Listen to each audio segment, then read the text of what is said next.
what I've noticed in these GOAT debates, these LeBron James debates, is that LeBron James fans don't really know what we mean. When I say we, I mean people that don't believe LeBron is the GOAT. They don't really know what we mean when we say that LeBron isn't clutch.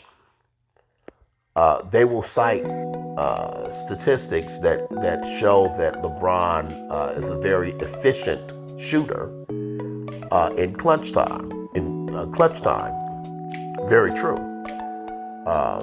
They will show the number of shots to game-winning or tying shots with 5 seconds to go.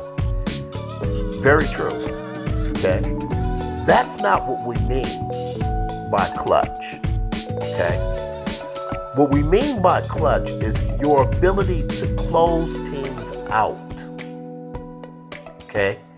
In high pressure situations against very good teams. Okay? And so what we're referring to is, what we're saying is that his finals record is explained by his inability to close good teams out. See, you have to be able to make free throws in order to close teams out. And you know, as a Laker fan, this is very fresh in my mind. Like, you know, I remember watching Lakers games in the 80s, and you know, all I would watch is the Lakers, because you know, that was pretty much all that was relevant to me in basketball.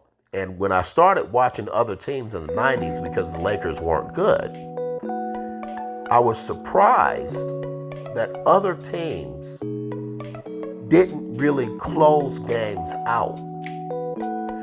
Like, if a Laker game was close, within 5 minutes or so, 6-7 minutes to go, I knew the Lakers were going to win that game. And it really, I mean, it was just almost a foregone conclusion, because at the end of the game, what the Lakers would do was they'd dump it down to Kareem. Kareem would either score or get fouled, or Magic would do so. And so, I mean, Kareem was, you know, the worst free throw shooter on that team. He was still in the 70s. And I think pretty clutch, even I think his shooting free throw percentage went up in clutch time. But the Lakers were going to win those games. Similarly, you know, during the 2000s, in the Kobe era, if there was a close game, we were going to win. I wasn't terribly concerned when the Lakers were behind Sacramento, or, you know, the classic Portland game. I knew the Lakers were going to win that game, because at the end of the game, the Lakers are going to give the ball to Kobe, and Kobe's going to bring it home. And what we mean by, let me be even more precise. When you have a great player that can, one, create a shot, okay, can get to the basket, and he also has to be big enough to be able to absorb contact. So that, you know, that's one of the reasons why little guys don't tend to lead teams to championships, because at the end of the game, they can't really absorb that foul. But when you have a guy that can create a shot, he can get to the basket, you give that guy the ball, and he's either going to score or he's going to get fouled and make the free throw. The other possibility is that he misses the shot, but because the defense has to pay so much attention to that great player, his team is in very good position to get the offensive rebound. So this is what's frustrating when we watch LeBron, because LeBron can do all three of those things. Well, he can do two of the three, but he shies away from those moments. See, what you don't count when you're looking at those statistics about how efficient he is, you're not looking at the shots he doesn't take. When you show me statistics that says, oh, well, LeBron is, LeBron is, let's just, shooting 50% with, 5 seconds, 10 seconds to go. Game, tie or go ahead. You're not counting the shots he doesn't take. And Danny Green misses the shot.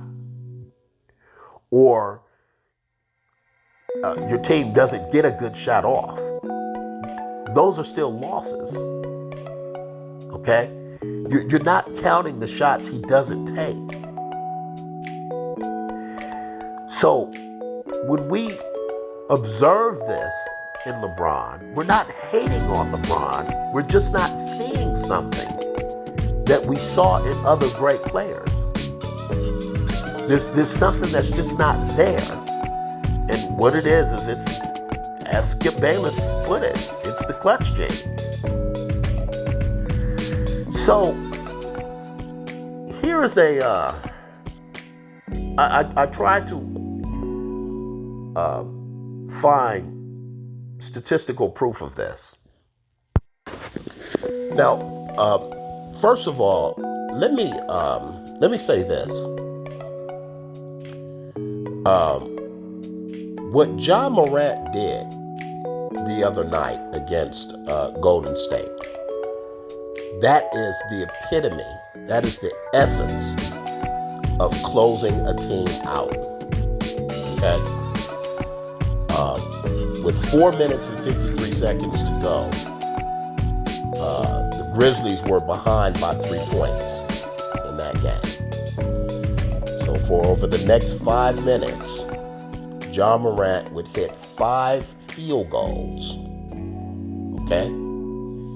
As well as 4 free throws, 4 for 4 from the line.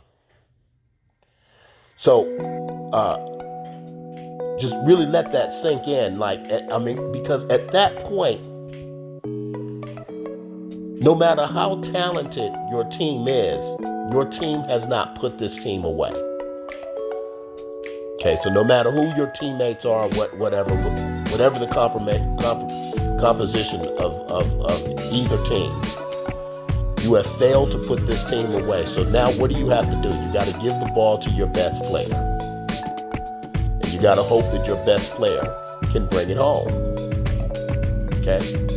Ja Morant took the ball to the cup virtually every time he had the ball. He did have that step back 3. Okay? But he wasn't afraid of the free throw line. And there was literally nothing Golden State could do to stop him. Because he can take everybody off the dribble. They can't foul him. So, and because there's nothing they can do to stop him, they can't crowd him, so he's going to have an open 3. That's what we mean. Okay? That's what we mean. So, I looked at some stats, and I compared LeBron to Kobe, and I was most concerned with the team's winning percentage. I didn't look at how each player, each respective player shot during those situations. I looked at the team's winning percentage in certain situations. Okay. So in your classic clutch situation, team is ahead or behind by 5 or fewer points with 5 minutes left to go in the playoffs. Kobe has a career 674% win percentage in clutch time during those situations. Okay, LeBron has a career 646 win percentage. Okay. I think that amounts to, Kobe was 56 and 27, and LeBron was 73 and 40 in those situations. Now that's when the team was either ahead or behind by 5 points or fewer. I also looked at situations where the team was behind, and I took out the situations where the team was ahead. Okay? So when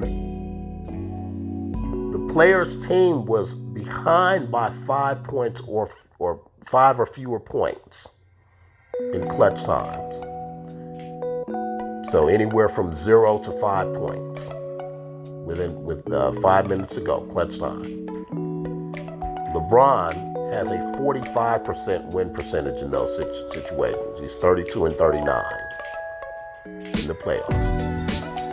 Kobe is 27 and 25, 52% win percentage.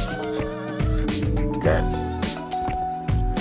Perhaps the most remarkable thing that I found was that when LeBron faced stiffer competition, he almost never won. He almost never won because, when you look at, like, the criticism of LeBron has always been, well, he beats up on the Eastern Conference, or he beat up on the Eastern Conference, and there's some truth in that. LeBron historically is 1-20 versus the Western Conference in the playoffs when behind between 10 and 5 points within the last 8 minutes of the game. 1-20. Okay? Of course, we know Kobe won championships in arguably the most difficult era in NBA history. I think 2009 season, you needed 51 wins just to make the playoffs. So, LeBron has his challenges. When you compare these two winning percentages, though, it's something else I want to say about this. But the thing is, those are close numbers, but the thing is, they shouldn't be close. See, LeBron James has played with significantly more help in terms of other players, teammates, that were also great clutch players. So when he achieves this career 646 win percentage, that's playing with Kyrie Irving, playing with Dwayne Wade, playing with several players. So this is a list of the players since 1996, when this clutch stats first, which is the earliest season for which we have clutch statistics. This is a listing of players in NBA history by the total number of field goals made during clutch times during a particular season. Okay, so these are the best clutch seasons in NBA history by field goals made. Okay? So at the top of this list was Russell Westbrook's 2017 season, when he had 82 clutch field goals made. Okay, this is not field goal attempts. This is made field goals. Okay. Now I love this stat because this really gives you a sense of who can create a shot at the end of the game. Okay. And as I've said, I believe this is one of the most important components to a championship team. This is about the extent to which you can close out a team. Okay. Now, LeBron James has 3 of the best 6 seasons in NBA history in doing this. Okay. To his credit. Okay. But as we scroll through this list, I have highlighted LeBron's teammates. Okay. All of these players that are highlighted, LeBron played with. Isaiah Thomas, Dwayne Wade, Kyrie Irving. Now, I only highlighted the player's best season. Okay? So, Kyrie Irving had, the best season he ever had was 57 field goals made. Clutch field. Number 37 on this list, Derrick Rose. Okay? Anthony Davis is number 51. So, before he got to the Lakers, Anthony Davis had a season, 48 clutch field goals. Now, I wasn't really sure if to include Shawn Marion. Shawn Marion did play with LeBron for one season. It was his last season in the league. So I'm not so sure that it's fair to include Shawn Marion. Ray Allen is 87th on this list. Okay? There are no Lakers who rank in the top 100. Not one Kobe teammate has ever had a player, had a season where they made as many as 44 clutch field goals in a season. Not Shaq, not Pau Gasol, not Gary Payton. None of them. Okay? Okay. Only one Laker teammate is on this list.